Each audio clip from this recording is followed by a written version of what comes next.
Hey, good morning, good morning. How are you all doing? Oh my god. This journey of me being a YouTuber on social media, it has been, I would say it has been awesome, awesome, awesome, awesome. I cannot believe I got my first 100 subscribers within the first 1 week or so. Oh my god, I am super excited, and I want to officially thank you. I would not stop thanking because all often I am filled with gratitude. That is the kind of life I live. But for today's video, I would like to tell you how I started my business, the salvage industry.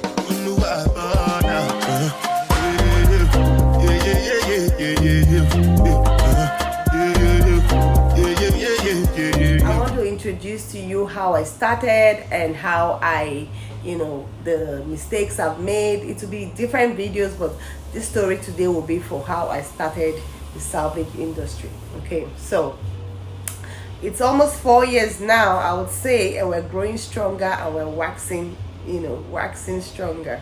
So I started a few years ago. I first started with just buying and fixing of cars. Okay, so I had a friend that is a dealer.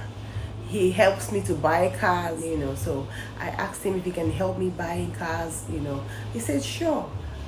Some people are part of your story, your growth, and Michael is one of my person that I would say till tomorrow. He has been a rock in my growth. If I have any issues, I always have a mentor. In anything you're doing, have somebody that has done it that you can tap from. Always. I also, on the side, as a Nigerian girl, I also ship cars to Nigeria. I have people just only on demand. So I have people that will say, hey, Queen Bree, then I wasn't even Queen Bree, then I was just Edie Bree. So I'll be like, hey Bree, can you help me buy this car, that car? I'll be like, sure, I'll send you a couple of cars from the auction, make your choice and see if, and I'll help you buy it. Send the money, I'll buy it for you. I do that, and they send the money, I buy it, ship it, and everything works out. They receive their car, everybody is happy. There is this one car that I bought for this client. He chose a Mercedes 2014 Mercedes CLA. He chose that car from the auction. When this car came, it was just the door hit. When the door is hit, you think, oh, the engine is perfect, the transmission is perfect, everything is perfect, right? Yeah. So, but it was electrical. Now, with this experience that I have, I know better. If that happened now, I know who to call, who to deal with, that will mess with the car and get it right. But then I was still a baby. I was still growing in the business. I didn't know no serious mechanic. So anyways, I fixed the body work for the Mercedes. This car wouldn't start. We changed the dash. This car wouldn't start. We changed the transmission. This car wouldn't start. I was frustrated to my stomach. Then COVID hit. That was the beginning of the whole problem. When COVID hit, this car was locked in the mechanic shop for 6 months. I didn't know where the mechanic lived. I didn't know his whereabouts. I don't know how to reach him. Every day I was driving to this man's shop to find out where, if the car was, if he was open. The owner of the vehicle, he was actually my friend, so he was blowing up my phone every day. But the good thing about it was that he knew that I would never steal his money. He knew that I would never, do him wrong. So every time I show him video call, I say, hey, let's go. I'm going to the man's shop now. I'll go there, it's not open. Finally, one day the man opened. I said, you know what? I know COVID hit and shit, I want to pick up this car. I told the car it wasn't still driving. I've changed a whole lot of stuff on this car, remember? So I towed this car to my driveway in front of my house. Every day I come out and want to go to work, I look at the car and I feel bad. Every day I look at this car, it upsets my stomach. So I called my friend. I said, hey, I want to talk to you. He was like, sure, go ahead. I said, would you be patient with me? Because the truth about it, if I send this car back to the auction and it's non-run and drive, I may not get the money back. But if you're patient with me, we can work out a deal. I can get your money back. He said, tell me what you need. I said, I want to part this car, because every time I look at it in my driveway, I feel sick. I want to part it and strip it and sell it as parts. I've never done this before, but I know it will take me a longer time to get the money, but I'm willing to risk it than to take this whole car, because the parts are so expensive, baby. That was the best decision that I made for that car. And that troubled car made me open a salvage business. Sometimes, hear this word, I hear it good. Sometimes a lapse or a disappointment is a blessing in disguise. Take it to the bank sometimes, but you have to use your instinct, you have to use your IQ, you have to be ready, you have to be angry enough to do the extraordinary. If I was just simple angry like a girl, I would take that car back to the auction and say, oh, I'll just sell it let me just sell it and pay the owner back his money. Okay, girl, I wasn't ready to pay that owner back his money from my pocket, especially when he chose that car from the auction. So what I did, I stripped this damn car. I bought a trailer from the auction, put it on the other side of my driveway while this Mercedes was on this side. So I was forced to be parking on the street now, see? So guess what?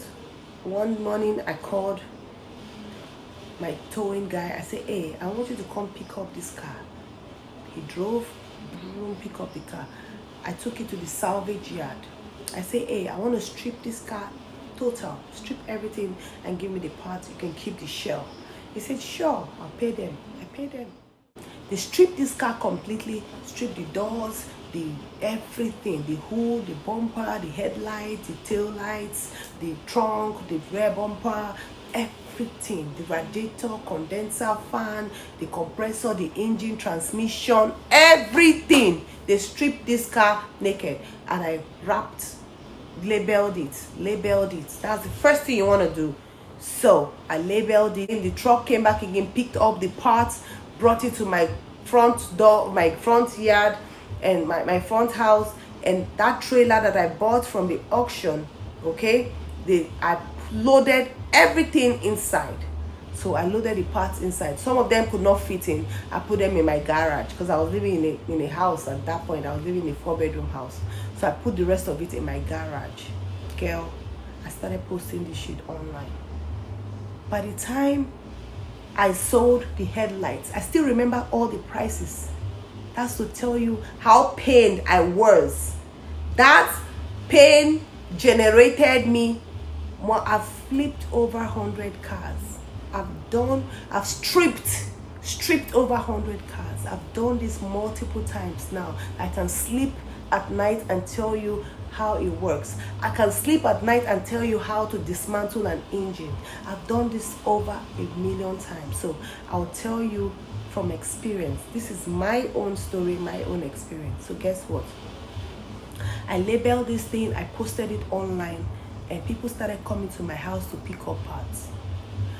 Before you know, I sold the headlight. Each of the headlights was $600 each. The engine was $4,500 for the engine. The transmission was $750. Guess what? I had 2 transmissions. Remember, I changed one before. So both of them were still good. I sold the 2 transmissions.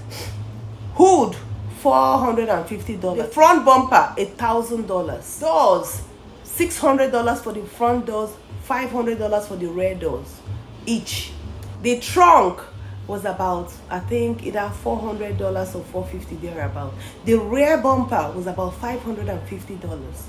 The tail light was $180 each. The fenders was $250 each. Radiator, condenser, and fan, the 3 of them were almost about $600.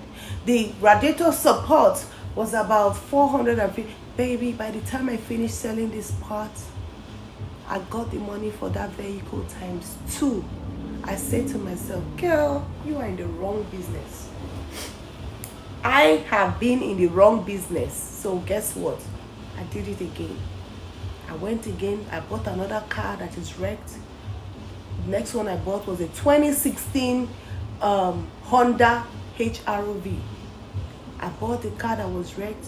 I stripped it down to the salvage yard, bought the parts again, put it in my trailer. By the time you know it, I finished selling those parts. I was at some point my house was filled with parts. My garage was filled with parts. My trailer was filled with parts. I don't even have working space no more. So I say, you know what? I don't want to work for nobody. I think I want to do this full time. I rented me a small shop. So as I rented the shop, with the shop, now you can get your license, okay? But I started from home first before I started becoming a licensed dealer. So I got the shop, I got my license. I was so excited, and guess what? I continued. Within 6 months, I had to move from my first shop and go to the second one because business was good. I was doing well. I had to move from the first shop to the second one within 6 months.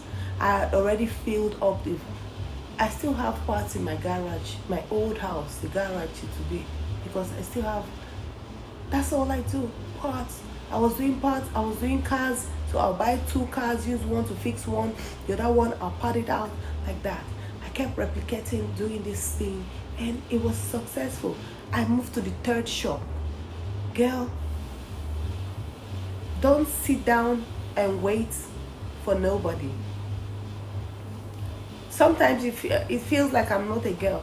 I am a girl. I like to be the girly girl. I like to do my hair, look good, do my nails, dance, do all the girly stuff, cook, But at the same time, when the die is cast, I like to be my own boss. I don't want to wait for nobody. So, lastly, I want to say thank you for watching my video. Please continue to like, continue to subscribe, hit the notification bell so that whenever I post, you get more interesting videos from me. I would not stop. I'll keep going because I want to touch somebody somewhere.